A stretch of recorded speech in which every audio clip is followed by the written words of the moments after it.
Hello, magandang araw mga bro. Ito may gagawin tayong video ngayon na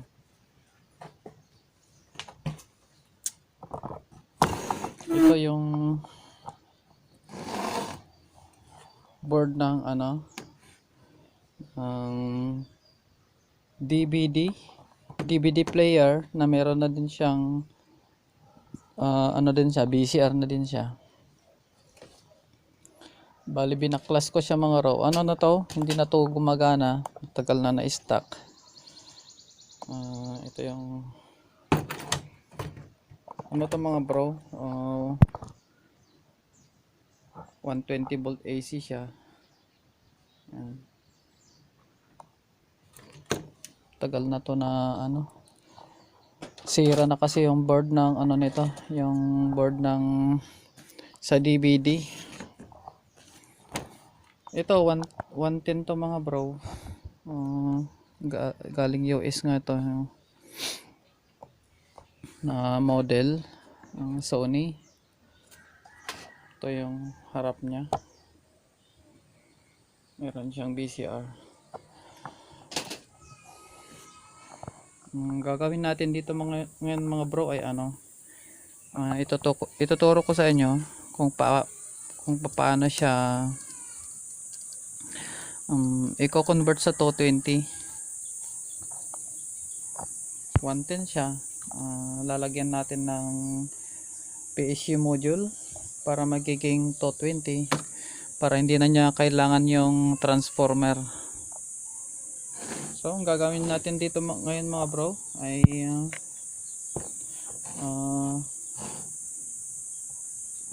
papalitan lang natin dito siyempre yung capacitor nya, kasi mababa yung rated ng capacitor niyan kasi by 200 volts lang. Lalagyan natin siya ng yung by 400 volts na capacitor. Hanap tayo dyan na kahit na mga 100 by 400 volts, kasi pag sinaksak natin sa 220 at hindi tayo nagpalit nyan, sigurado sabog din yan. Yan, tapos tatanggalin na din natin yung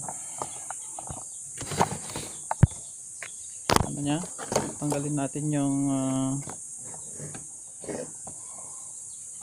MOSFET.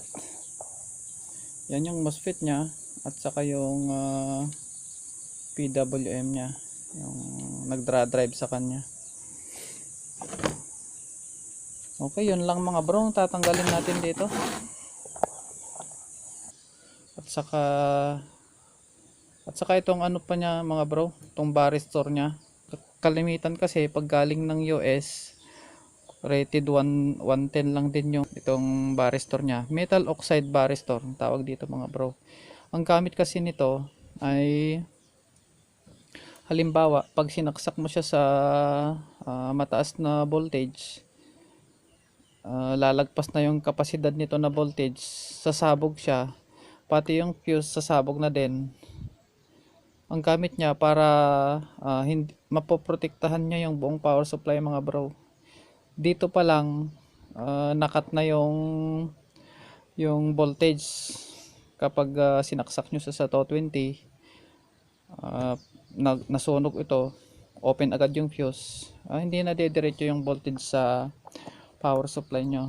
Yun yung isang gamit na to, yung varistor.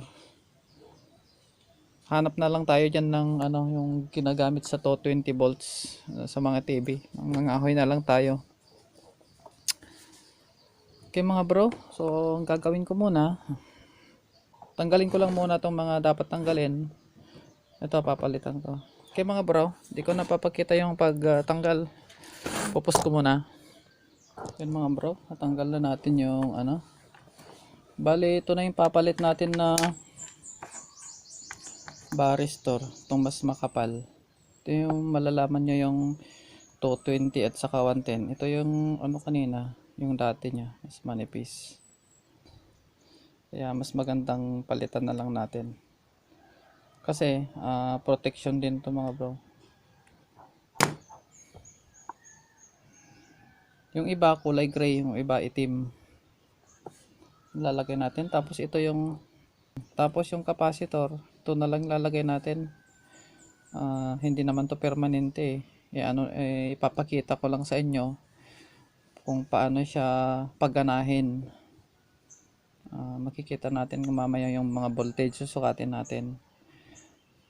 Kumbaga gagawin ko lang itong materials para sa video na ito, para may idea kayo na pwede siyang i-convert from 110 to 220 na hindi na kayo gagamit ng transformer, gamit na lang itong PSU module natin.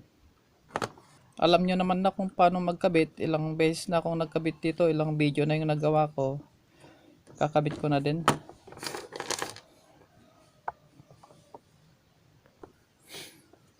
Okay, bali ito na yung ilalagay natin mga bro. Bali tulad ng dati, yung black, yan lalagay natin yan sa hot ground natin, negative side ng main filter capacitor. Yung red, lalagay natin yan sa drain ng MOSFET, yung dating MOSFET. Lagay natin yan sa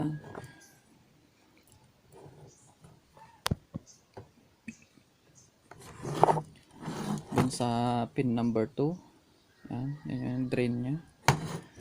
Tapos yung yellow, lalagay natin yan sa doon na lang natin ilagay sa 5 volts. 5 volts. Meron naman siyang 15 volts. Sa 5 volts na lang para konting adjust na lang. Kasi ito naka minimum adjust na to mga bro eh. Nasa mga siya? Nasa mga 4 volts. Yan, yung trimmer niya. Nasa pinakamababa na ito. Yan, pag tataasan nyo yung voltage, iikutin nyo clockwise. Pero pag nakasagad na siyang ganyan, nasa pinakababa yan, mga 4 volts. Mag-a-adjust na lang tayo ng konti para 5 volts.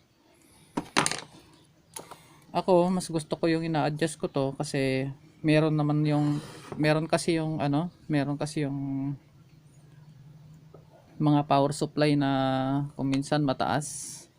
Kaya nung Sharp na LED TV, ang nakalagay doon mga 12 volts, pero pag sinukat mo na 14, 15 volts. Gusto ko siya ina-adjust ko siya. Kung minsan binababaan ko pa nga ng konti lang.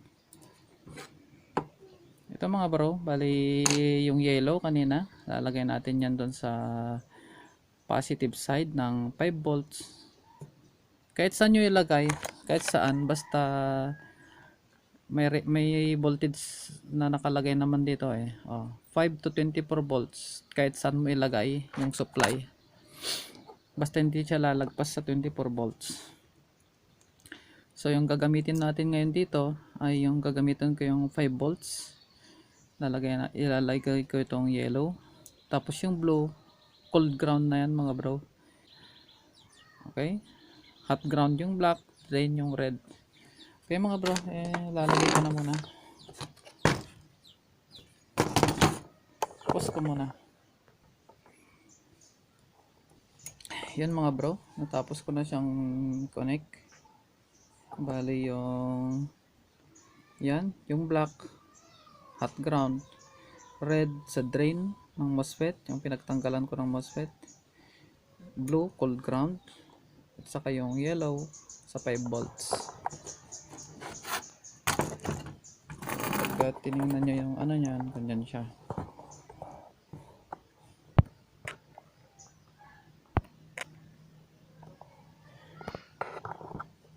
Ginagawa ko dito mga bro, dahil kahit na nagtanggal na ako ng PWM, hinahang ko pa rin yung supply ng PWM para para totally wala siyang load. Yan, tinatanggal ko pa rin yung kahit anong tanggalin mo yan, yung ground, kaya itong pag sinundan mo yan, pupunta siya ng diode supply ng PWM. Yan, yun yung drain nya. Diyan ko kinonek yung red wire. Doon ko naman kinonek yung black wire. So kung susundan mo yan, pupunta na yan sa ano, negative side ng main filter capacitor. Tapos yung kulay blue, ground yan sa secondary or cold ground. Diyan yung diyan bro, yung ano, pag sa secondary, kayong mga newbie, pag secondary ground, cold ground na yan. Pag sa primary ground, hot ground. Ito yung yellow, dyan ko na kinonek yung 5 volts, you know, 5.6. May mga makikita kang supply dito na gaya nyan, 24 volts, 15 volts, 38 volts. Lalabas lahat yung mga yan bro. Ito 3.3 volts. Yan 3.3. Okay mga bro, i-testing natin. Tapos naman na yung connection natin. Mag voltage checking tayo. Okay. Ayan mga bro. Ali, tapos na natin ano.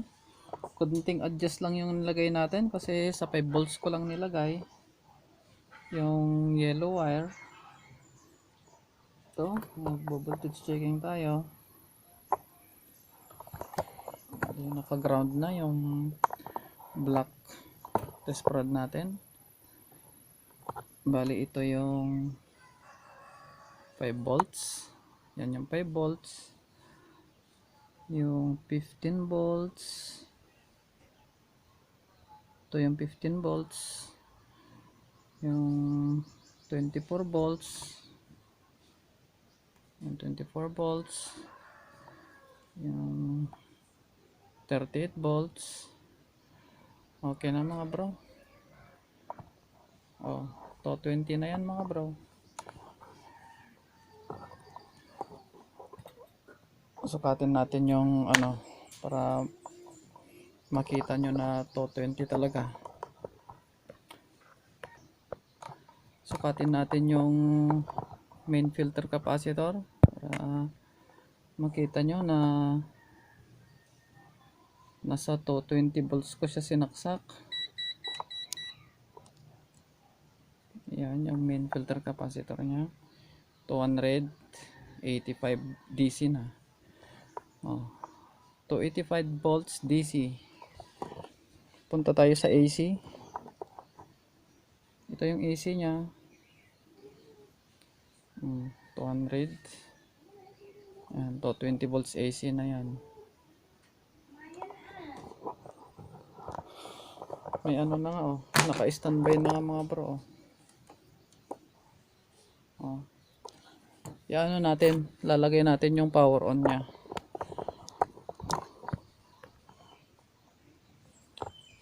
Lalagay natin tong ano, yung dito kasi nakalagay yung power on nya eh. Para makikita nyo yung display pag pinower on natin. Oh, pag may mga sira kayong DVD player na 110 lang, pwede nyong subukan nito. Kaya yung mga kasama kong tech na hindi pa nakasubok, napakalaking bagay itong nauso ngayon na module na ito mga bro. Dami niyang nagagawa. Yung mga walang available na PWM, magagawa na ng dahil dyan. Yan mga bro, sinaksak ko na siya. Yan, naka-standby siya. Pindutin natin yung power on natin. Ito yung power on nya. Yan, power on na mga bro. Oh. Okay na mga bro. Siyempre mamamatay yan, pro-protect yan kasi ano eh, maraming kulang. At saka yung isang board dito, wala. Hello, magandang araw mga bro. Mag-share ulit ako sa inyo ng ano lang. Maikli lang mga bro. Kung nung nakaraan mga bro, na-share ko sa inyo ay puro mga nakakatakot na babala na nababanggit sa Bible. Ngayon naman ay good news naman mga bro. Maikli lang to. Sana samahan nyo ako. Ang tanong mga bro, ano ang layunin ng Diyos para sa tao? Sa mga naranasan natin ngayon mga bro, may maganda pa bang layunin ang Diyos para sa atin? Sasagutin niya ng Bible yan mga bro. Meron. Ginawa niya ang unang lalaki at babae, sina Adan at Eva, para tumira sa isang magandang hardin. Layunin niyang magkanak sila, gawin nilang paraiso ang buong lupa at alagaan ang mga hayop. Yan yung binabanggit mga bro sa Genesis 1:28. Sa tingin nyo mga bro, mararanasan pa kaya nating tumira sa paraisong lupa? Oo mga bro, yung layunin ng Diyos na Jehovah nung una pa ay hindi yun nagbago.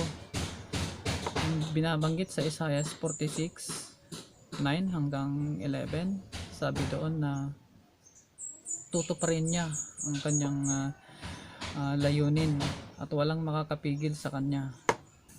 Hindi rin niya ginawa ang lupa, hindi niya nilalang ang lupa nang walang dahilan.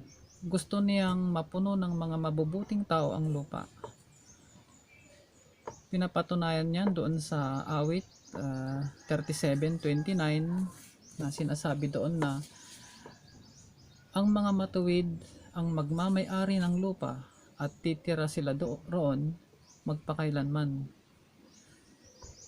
Pero sa ngayon, maraming nagkakasakit, namamatay, maraming nag-aaway at nagpapatayan. Yan ay hindi yan ang layunin ng Diyos mga bro. Okay mga bro, para sa karagdagang sagot sa tanong na ito, ano ang layunin ng Diyos para sa tao, lalagay ko na lang yung link dito sa description ng video, saka pipindutin nyo na lang yon. Pag pindot nyo doon, may mga tanong, may mga karagdagang tanong pa ang masasagot doon, kagaya na lang ng kung bakit mahirap ang buhay, kailan wawakasan ng kaharian ng Diyos ang problema, at paano magiging paraiso ang lupa sa ilalim ng kaharian ng Diyos. Masasagot lahat yan mga bro pag clinic nyo yung link na lalagay ko sa description. At saka ini-invite ko na din kayo na bisitahin ang aming website gw.org. Okay, maraming salamat mga bro.